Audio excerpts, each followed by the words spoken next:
Dua tersangka pencemaran nama baik terkait kasus ijazah Jokowi mendatangi kediaman Joko Widodo di Solo.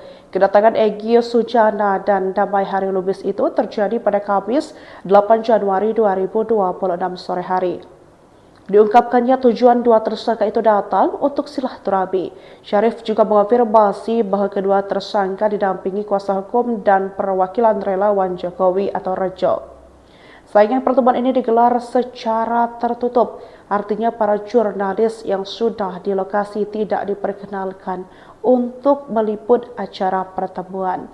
Pertemuan berlangsung 2 jam lebih, berakhir jelang azan maghrib berkumandang. Kuasa hukum Elida Neti mengungkapkan bahwa kliennya akhirnya yakin setelah diperlihatkan langsung fisik ijazah asli milik Jokowi.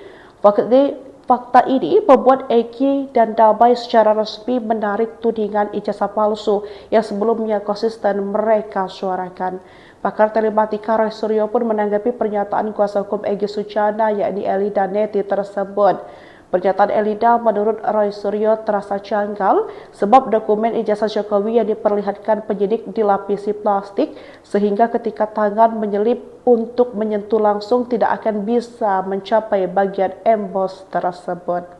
Selanjutnya Roy Suryo menyinggung ada indikasi dana yang sudah cair dan mengalir tetapi tidak menyebut apa dan dari siapa dana tersebut mencair. Ya, indikasi ada yang cair lah, kata Roy sembari tertawa.